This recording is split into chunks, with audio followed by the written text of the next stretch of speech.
What's up guys, Mike here, the Detroit Borg, and about a couple weeks ago I took a look at the baseline 13-inch MacBook Pro, which wasn't terribly exciting because it didn't have the Touch Bar and Touch ID. This time we're going to take a look at a fully spec'd out 15-inch MacBook Pro with the Touch Bar and Touch ID. So if you're not familiar with the Touch Bar, basically it's an OLED strip that replaces the function keys from the standard Apple keyboard. So as always, the 15-inch MacBook Pro is quite expensive. This time it starts off at $2399, but that gets you a quad-core Core i7 along with Radeon Pro dedicated graphics. But of course I went up a notch here and went with the 2.9 GHz Core i7 along with the Radeon Pro 460, which gets me 4 gigs of RAM for the GPU. You're also stuck to 16 gigs of RAM, but it is faster RAM at 2133 MHz. And of course we get even faster PCIe based SSD storage, and we're going to explore that when we compare them to the old model. So getting to the unboxing, in case you're not aware, this is now available in Space Gray, which is what I have here. That's the only new color. We still get silver as well if you want to go with the classic look. So lifting up the lid, the first thing we'll see here is our Space Gray MacBook Pro, which I think looks fantastic in this color. Of course, it's wrapped in plastic, and once we get that out of the way,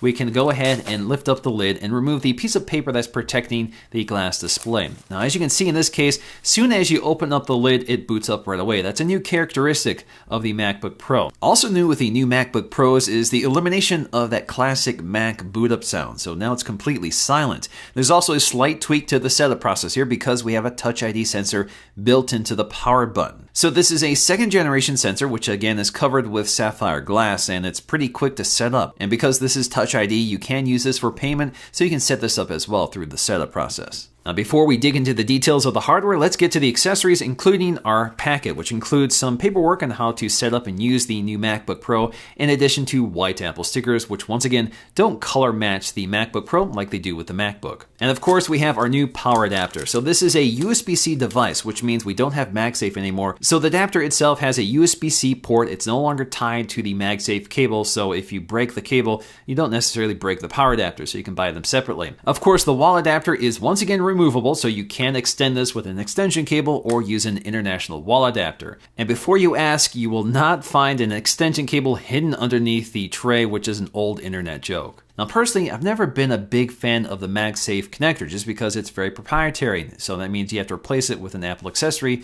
The other problem is it just disconnected way too easily. But I do miss the LED indicator, which let me know when it's charging and when it reached full charge. But like an iPhone or an iPad, when you connect the USB-C cable, it does make a tone to let you know it's charging. So just like the 13-inch, the 15-inch is also thinner and lighter than the previous generation. In fact, it's a full half-pound lighter, which now measures at 4 pounds, which makes it a lot more portable, although it's still a pretty large laptop. Although the overall footprint is now much smaller and more compact than before. So when it comes to our display, once again, we have a resolution of 2880 by 1800 over 15.4 inches. That's good for 220 pixels per inch. Although these are the same specs as the previous panel, it is 67% brighter, and the display now supports the Cinema P3 standard for a wider color gamut. So colors are much more vibrant, and with that brighter display, we have deeper contrast, which gives you a lot more depth to the screen. And generally speaking, it looks a lot more vivid and definitely makes an impact.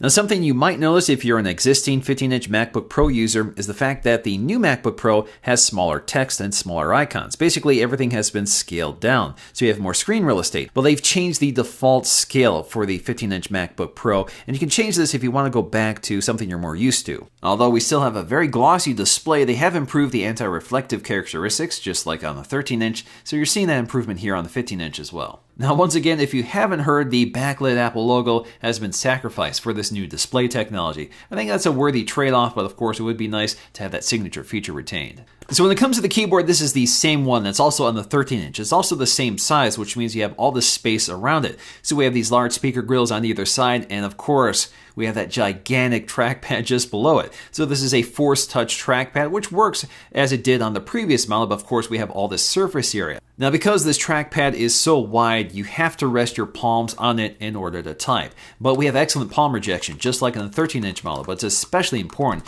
with this 15-inch model because the trackpad is even wider. So you're definitely going to be resting your palms on this while typing. So I can rest my palms on the trackpad, even lean pretty hard on them, and it doesn't register a click. So again, this is a Force Touch trackpad, so it replicates a physical click with a vibration motor called a Taptic Engine. So you're not getting a physical click, it's just a force sensor that detects whether you're pressing with your fingers or leaning on it with your palms. Now, in my previous MacBook Pro video, I talked a lot about the keyboard, which is using a second generation butterfly mechanism from the original MacBook, which this originated from. So it's a much better keyboard than that one. So if you were put off by that keyboard, this is definitely worth taking a look at. I've actually been using it for a few weeks on the 13-inch model, and I absolutely love it because it's so fast. It's got a much more solid click than the previous model, so you get a lot more feedback, so you're much more confident when striking the keys with this keyboard. And because the keys are much more solid, there's a lot less mechanical action taking up your time, so you can fly across this keyboard. So if you're a fast typer, you're going to love this one. This keyboard also has much better lighting than the previous model. Each key gets its own LED light, so there's much less light leaking, and the keys themselves are much brighter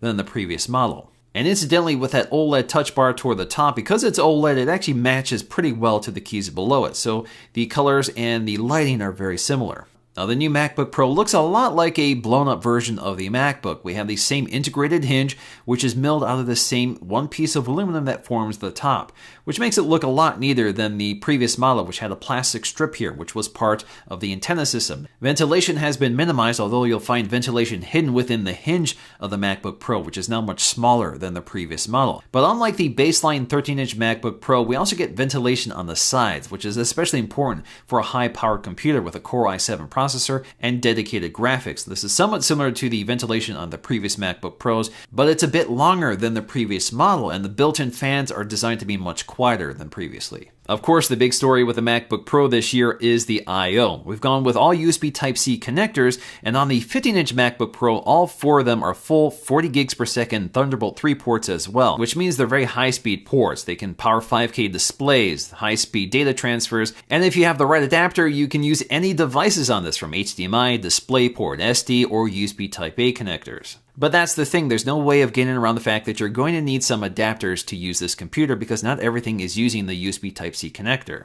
And like all MacBook Pros, returning once again is a 720p FaceTime HD camera with an LED indicator and an ambient light sensor. Speaker quality has also been improved slightly. It's not quite as dramatic as we saw with the updated 13-inch MacBook Pro, but it definitely sounds a bit louder with a wider range. Now, the big news with this generation really is the touch bar, which is an OLED strip at the top of the keyboard replacing the function keys.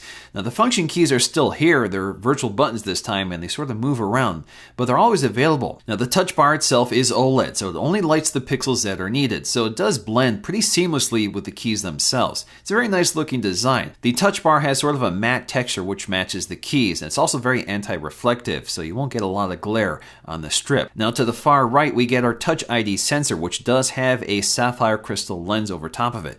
This is a Touch ID 2 sensor, so it's very fast and it works the same as it does on an iPhone. So just like on an iPhone, this is used to unlock your MacBook, and it happens very fast thanks to the Touch ID sensor. Now, this is also a physical button, so you use this to power on the MacBook or power it off. It doesn't put it to sleep or act as a home button like it would on an iOS device. Now, the function keys are still retained in the touch bar. They've just been collapsed off to the right side and can be expanded out as needed. So the touch bar is definitely something that will change and evolve over time, but right now the touch bar has a combination of the function keys we're familiar with and contextually aware software features, which adds an extra layer of user interface to the app you're looking at on the screen. So this constantly changes depending on the app. Now, if you don't like any of these features and want to go back to the traditional function row, you can do this under settings. Now, for the most part, I do like the features that the touch bar brings, and it's definitely a very slick piece of design, and of course I like the Touch ID that's built in. But what I don't like are the additional layers to often used features, such as volume controls. I now have to bring up the volume controls to get to a slider to adjust them. I either have mute or I have to activate the slider, which is not as quick as just using dedicated keys. Of course, you get more precise control, and eventually I think you'll get more customization options, but for now it's kind of a barrier that I wasn't expecting. Now, I think a lot of people have some concerns about the escape key, and there is this extra space off to the left side, and I think that's just part of the hardware design. But even if you tap this area, it still works as an escape key, so the entire surface is still touch sensitive. So I don't think you really have to look to see the escape key. Now, the other issue is that the escape key disappears depending on what app you're looking at, but there's always an X icon there, so if you need to activate the escape key, you'll just hit the X icon, which closes out that feature and brings you back to the escape key so you can hit it again. Now, there are countless ways in which this touch bar can be used by other apps.